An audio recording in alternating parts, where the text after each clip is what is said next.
오늘은 지난 시간에 이어서 단백질과 핵산에 대한 이야기를 하겠습니다. 지난 시간에 우리가 단백질에 대해서 했는데요. 시간이 좀 많이 지났죠, 그죠? 그래서 오늘은 단백질에 대해서 간단하게 복습하고 핵산에 대한 이야기를 합시다. 이게 뭔가요? 맞아요, 세포예요. 우리 세포를 그냥 딱 이렇게 모식도나 사진으로 봤을 때 어때요? 세포는 무엇으로 구성되어 있나요? 지방, 핵산, 단백질 이런 것들로 이루어져 있죠. 특히 우리 눈에 띄는 것이 바로 여기 핵 속에 있는 핵산, 그리고 이 바깥을 두르고 있는 대부분의 단백질과 지질,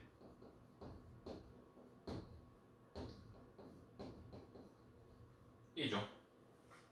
과거부터 우리는 생명이 어디서 왔을까에 대한 의문을 가지고, 우주는 어디서 왔을까에 대한 의문을 가지고 과학을 시작했다고 했죠. 이것 또한 그러한 맥락에서 생물학자들은 봐왔습니다. 어떻게 생명이 시작될까? 부모에게서 나온 자식은 부모가 가진 어떤 점들을 닮아서 나오는데 도대체 무엇이 전달되길래? 세포가 전달된다는 건 알았어요. 그러면 이 세포에서 진짜 우리의 유전자를 지닌 건 어딘가? 뭐가 유전되는 본체이길래, 유전자길래? 지방이? 단백질이? 핵산이? 과연 무엇이 전달되길래 우리는 담는가? 나의 정보가 넘어가는가에 대한 궁금증이 항상 있었죠. 그거에 대한 답변으로 첫 번째로 우리는 단백질을 의심했었습니다. 그래서 이렇게 자세히 연구를 했고요. 지난 시간에 배웠던 것처럼 단백질은 아미노기와 카르복시기를 가지고 있고, 이 단백질들은 가장 기본 단위인 아미노산이라고 했습니다. 이게 아미노산의 형태죠. 단백질은 가장 기본 단위인 아미노산이 여러 개 연결되어서 어떤 구조를 가지고 있는 것을 단백질이라고 합니다. 그런데 단백질인 이 아미노산을 우리가 표기할 때 특이하게 표기했었죠. 왜? 실제로 선생님이 그려줬을 때는 아마 H2N C, COOH, HR 이런 식으로 표기해 줬을 거예요. 이걸 강조하고 싶어서 이렇게 표기한다고 했죠. 그죠? 이게 아미노산이었다. 기억날지 모르겠네. 그리고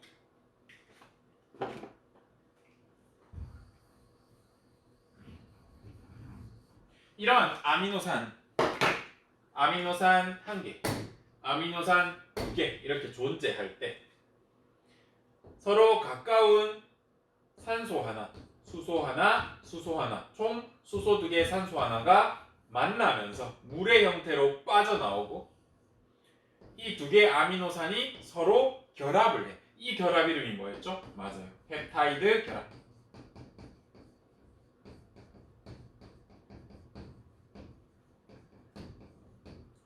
물이 한 분자 빠져나오면서 축합된다라고 해서 이 펩타이드 결합은 물이 빠져나오면서 축을 이루면서 합해진다 라는 의미로 이렇게 부를 수도 있다고 했죠.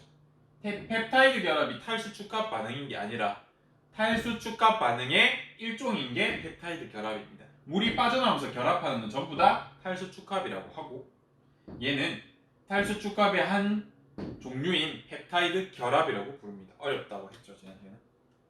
그리고 똑같은 종류의 아미노산으로 이루어진 단백질, 폴리펩타이드, 똑같은 종류의 아미노산으로 이루어져 있다고 해도, 이렇게 초록색이라고 해도 구조에 따라서 기능이나 역할이 완전 다르다고 했죠. 이렇게 생길 수도 있는 거고, 이렇게 생길 수도 있는 거고, 이렇게 생길 수도 있는 거고, 이렇게 꼬일 수도 있는 거고, 이렇게 어떻게 생기느냐에 따라서 똑같은 아미노산으로 이루어졌지만 전혀 다른 기능을 할 수 있죠. 이런 아미노산은 우리 몸에서 사용되는 녀석들이 주로 20가지 정도 됩니다. 또 우리 몸에서 만들지 못하는 필수 아미노산, 반드시 섭취해줘야만 단백질 합성에 쓸 수 있는 아미노산도 존재하죠. 20가지가 있다.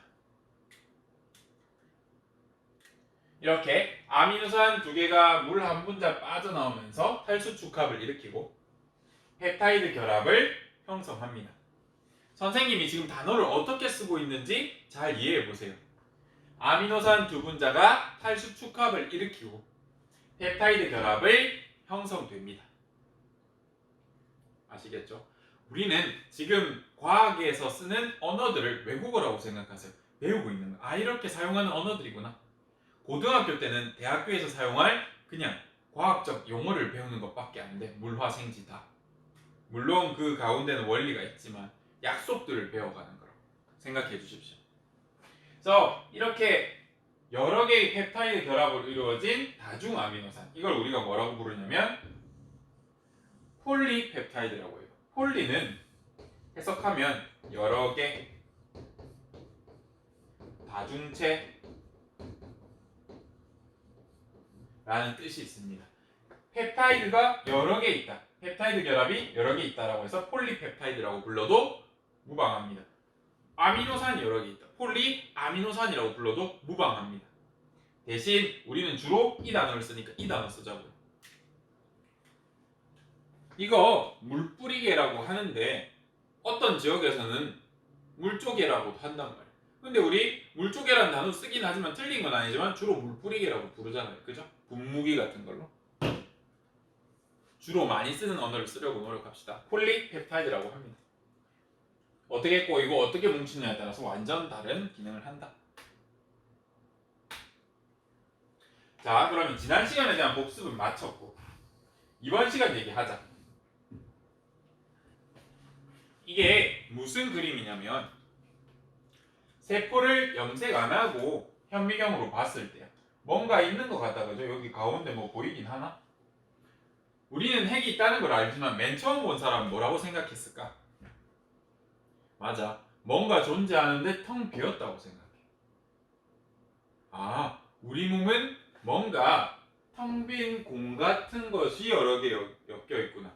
아, 이 안에는 어떠한 생명의 기운이 있구나, 생기력이라는 게 존재해서 이런 것들이 뭉쳐서 우리를 이루고 있구나. 와, 신기하다.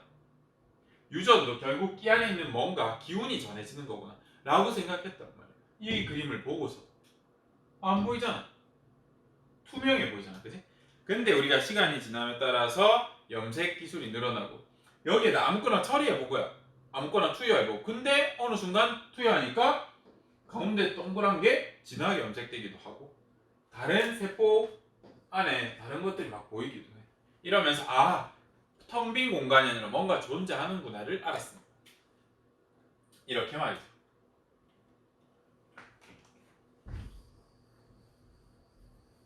핵산은 원래 무슨 뜻이냐면 핵 속에 들어있는 산성 물질이란 뜻입니다. 그런데 처음에 이게 산성인지 어떻게 알았냐면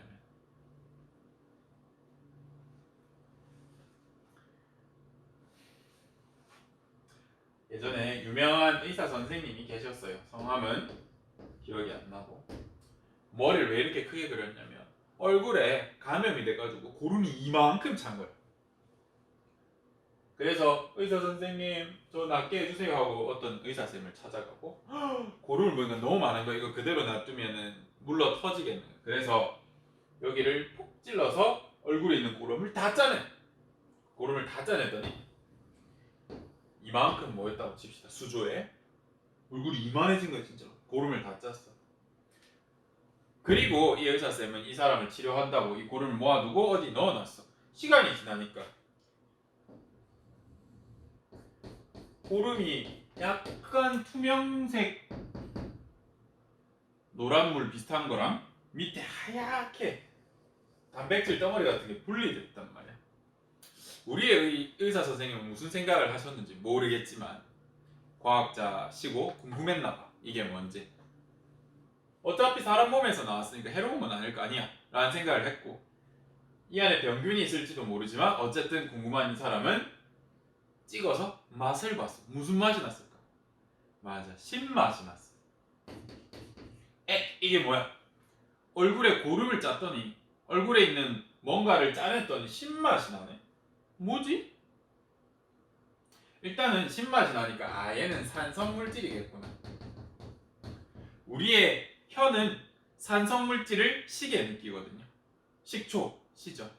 이런 것처럼 레몬 시죠. 산성물질이란 말이야. 신맛이 나니까 산성물질이겠구나 라고 하면서 핵 속에 산성물질, 세포 속에 산성물질이 뭔가가 존재한다는 걸 알게 되었고,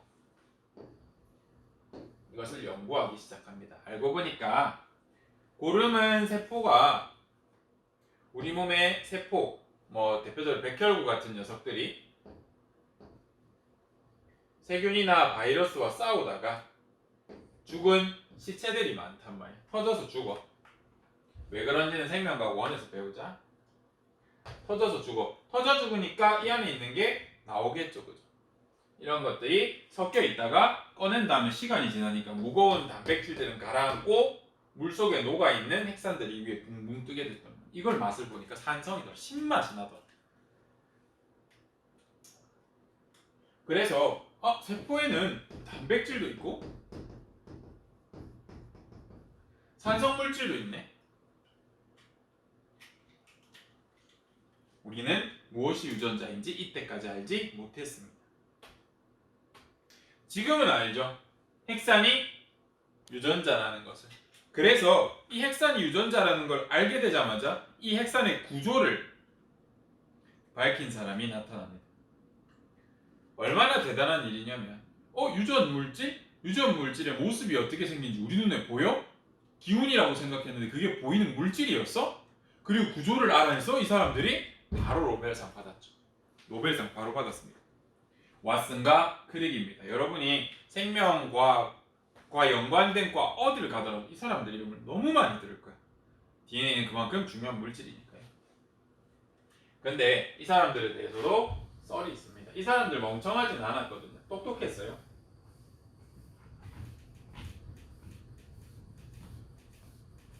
썰이 있거든요. 왓슨과 크릭. 이 사람들 얼마나 똑똑했냐면 어떤 화학자가 일주일 동안 밤을 새면서 연구를 했는데 생각을 하고 수식을 풀고 해도 몰랐단 말이야. 그래서 지 친구랑 둘이서 얘기를 한 거지. 야, 어쩌고 저쩌고가 어쩌고 저쩌고인데 왜? 안 되지? 맞지? 네 말대로 나도 이렇게 생각하지만 아무리 수식을 풀어도 모르겠는걸? 할 때 크릭이 지나갑니다. 이야기 엿듣고 야 그거 B잖아 하면서 지나갔어. 얘는 듣자마자 그냥 제 생각대로 얘기했는데 그게 맞는 거야. 그 정도로 똑똑했대요. 밑에 로저린드 프랭클린에 대해서 적어놨죠. 어떤 분이냐면 이 분입니다. 이 여성분. 이 여성분도 X선에 대단한 업적을 가지신 분이고, 이 사람이 뭔지 모를 특이한 사진, 약간 이렇게 생긴 사진이 있습니다. 나중에 영상 편집할 때 넣어줄게요. 여기에 어떤 특이한 사진을 X선으로 촬영하게 되는데 뭔지 몰랐어. 뭔지 몰랐는데 얘네 둘은 어때? 지금 DNA 연구하고 똑똑하단 말이야. 그래서 이게 그거 아닐까라는 DNA의 사진이 아닐까라는 생각을 하게 돼. 그리고 이 사람 연구실에 가서 그 사진을 몰래 슬쩍 해왔대. 라는 썰이 아직도 돌고 있습니다. 정확하게 모르지만 어쨌든 이 사람은 이 사람에게 이 사진을 제공한 적이 없는데 이 사람들은 어떠한 이 사람이 찍은 사진을 가지고 핵산의 구조를 밝혀내. 쌤이 보여줄 거지만 그 사진 보고 DNA 구조가 이중 나선 구조인 거를 계산해낸 것도 정말 대단한 거예요. 똑똑한 거 맞거든? 근데 이게 사실이라면 이 사람이 업적을 훔쳐간 거라고 할 수 있죠. 물론 이 사람이 해석했을지 잘 모르겠지만. 그리고 이런 식으로 찾았다면 왓슨 크릭만 노벨상을 받는 게 아니라 프랭클린도 같이 받았어야죠. 이거는 아직도 논란이 되고 있습니다. 그래서 그 두 사람이 밝혀낸 DNA 구조는 저거예요. 그때 밝혀낸 그 모습이 아직도 유지되고 있어. 물론 DNA는 하나의 형태만 있는 것은 아닙니다. 지금은 더 많이 밝혀져서 A형 DNA, B형 DNA, Z형 DNA도 있단 말이에요. 하지만 아직도 우리는 왓슨 앤 크릭 모형이라고 하는 이 DNA가 대부분의 DNA인 것을 알고 있어요. 이런 모습을, 저런 모습을, 이건 RNA이고 이런 모습을 이중나선이라고 하는데 왜 이중나선이라고 할까?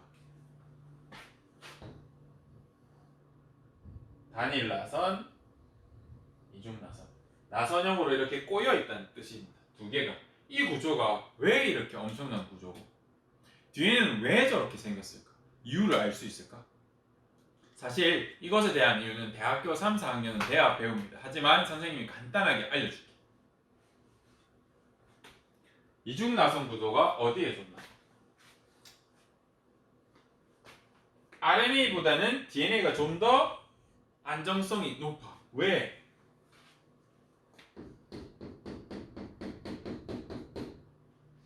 이렇게 나선형으로 DNA가 꼬여 있는데 이 간격,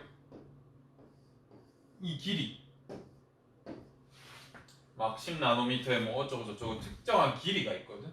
신기하게도 이렇게 이 각도로 꼬여 있고 이 정도 길이에 이 정도 간격으로 꼬여 있으면 신기하게 자외선을 튕겨내. 물론 우리 DNA는 자외선에 분명히 약한 건 사실입니다. 하지만 하나만 존재할 때보다 이런 구조를 가지고 있으면 자외선에 강해져. 상대적으로. 굉장히 신기한 구조고. 두 번째는 우리 뒤에 가서 배울 겁니다. 여기서 간단하게 하자. 두 번째는 DNA는 상보적입니다. 상보적, 상호 보완적이란 말이랑 비슷하게 이해하면 됩니다. DNA는 어떤 글자가 적혀 있어. 우리 몸에 대한 글자가 적혀 있어. A, 알파벳 A, G, T, C 요 네 글자로 우리 몸의 정보가 적혀 있단 말이야. 근데 A라는 녀석은 T랑만 만나려고 하고 G라는 녀석은 C랑만 만나려고 해요. 그래서 여기 A라는 글자가 있고 반드시 반대쪽엔 T라는 글자가 있고 여기 G라는 글자가 있으면 반드시 반대쪽엔 C라는 글자가 있어요. 그러다 보니까 자외선이나 다양한 영향 때문에 이쪽 글자가 바뀌었어. 이쪽 글자가 날아가 버린다고 해도 반대쪽에 C가 있으니까 우리 몸은 어떻게 인식하냐면 원래는 여기 G가 있었겠구나 하고 쉽게 복구한단 말이야. 내 몸의 정보를. 이렇게 해서 이중이면 상보적이기 때문에 서로 하나가 사라지더라도 채워 넣을 수 있고 나선 구조는 자외선을 막아줄 수 있다. 이래서 DNA가 좀 더 안정적인 구조를 가지고 있습니다. 이중 나선 구조는 이렇게 뛰어난 구조입니다. 저거를 X선으로 찍었는데 아까 그런 그림이 나오는데 그걸 X선 역회절 계산을 해가지고 이런 구조를 찾는 게 정말 대단하긴 합니다.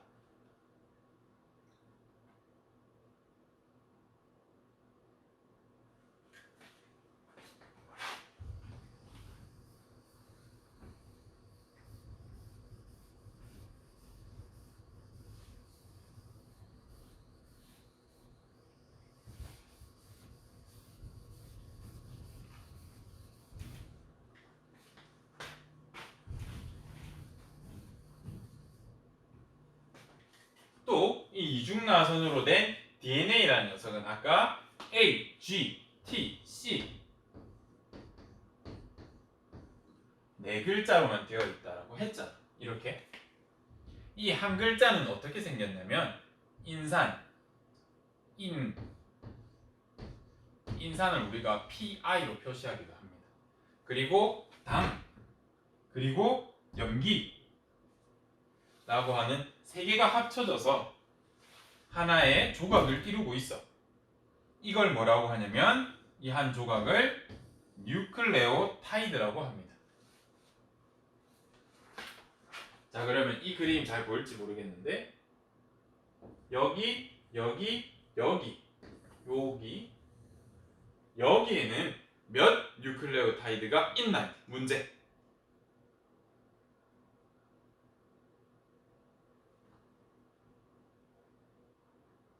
아직 잘 이해 안 된다고? 우리 DNA에는 A, G, T, C 네 글자가 있다고 했잖아. DNA는 모두 이런 구조를 갖는데 당도 똑같이 생겼고 인산도 똑같이 생겼는데 염기에 들어가는 글자가 A일 수도 있고 G일 수도 있고 T일 수도 있고 C일 수도 있는 거야. 여기만 달라. 다시 그렇다면 여기에는 총 몇 개의 염기가 있냐고. 아니 몇 개의 뉴클레오타이드가 있냐고. 그렇죠? G 하나, C 하나, A 하나, T 하나, T 하나, A 하나 총 6개의 뉴클레오타이드가 있는 확대해서 보면 이런 식으로 뉴클레오타이드가 형성되어 있습니다. 뉴클레오타이드는 4가지야.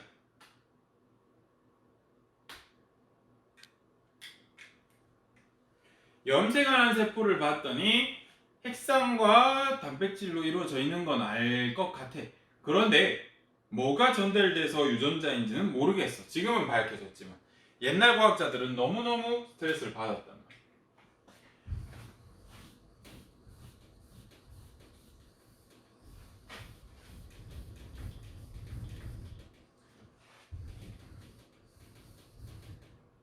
그리고 이걸 알아냈을 때도 저게 유전자인가에 대한 얘기는 조금 논란이 있었습니다. 왜냐하면 우리 몸은 이렇게나 복잡한데 단 4가지 글자로 우리 몸을 다 표현한다고? 말도 안 된다고 생각했지. 그래서 대부분의 과학자들은 50년 전까지만 해도 단백질 유전자라고 생각했어요. 단백질은 아까 아미노산이 몇 가지라고? 20가지나 된다고. 배열과 구조에 따라서 모습이 다 다르다고. 그러다 보니까 당연히 우리같이 복잡한 몸은 20가지 이상의 글자로 나타내야지 라고 생각했는데 4글자로 나타냈다. 정말 놀랐지. 정말 놀란 일이었습니다. 또 예전에는 정보가 어떻게 전달되는지 몰라서 이런 상상까지 했단 말이야. 뭔가 전달되는 건 알아. 근데 눈에 보이는 전달되는 건 단 한 개밖에 없어. 남자 여자가 성관계를 했을 때 남자가 정액을 여자에게 준단 말이야. 그래서 관찰해 보니까 정자라는 것이 현미경에 보였고 이것들이 넘어가서 여자 몸에서 큰다라고 생각해서 옛날 사람들은 정자에 아기가 이렇게 들어있다고 생각했습니다. 이렇게 그림. 이거 아기입니다.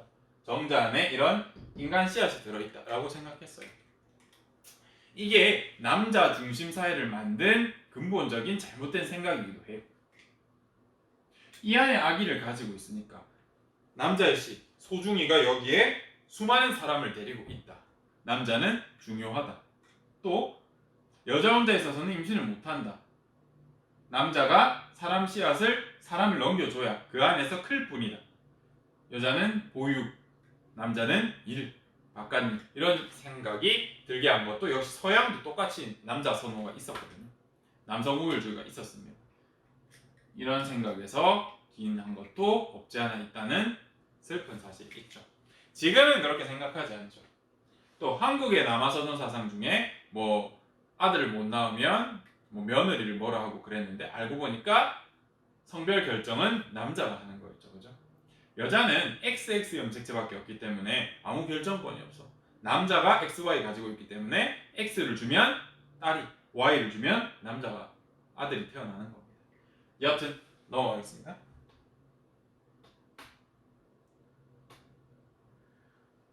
이렇게 많은 종류의 아미노산으로 당연히 우리 몸을 만들었을 것, 정보가 있을 것이라고 생각했지만 결국 유전자는 뉴클레오타이드였습니다. 오늘 우리가 간단하게 했는데 정말 많은 내용을 짧은 시간에 전달하다 보니까 여러분이 혼란할 수 있어. 일단 선생님이 이 강의 영상 뒤에 뭐 참고 영상 같은 걸 하나 링크를 걸던가 아마 붙여서 함께 만들어 드릴 겁니다. 그걸 보면서 아 DNA는 이렇게 생겼고 이런 특징이 있구나를 좀 추가적으로 이해하신 다음에 혹시 계속 이해가 안 된다고 하면 선생님 보내준 URL 있죠. 그걸 이용해서 계속 다시 들어 멈춰놓고 다시 듣고 하면서 복습하기 바랍니다. 사실 이 뉴클레오타이드 가지고만 해도 우리가 20분 이상 수업할 수 있단 말이에요. 그런데 그걸 한마디로 퉁치려고 하니까 정말 이해가 안 될 수 있어요. 여러분이 멍청한 게 아니라 선생님이 빠르고 어렵게 수업하는 걸 할 수 있습니다.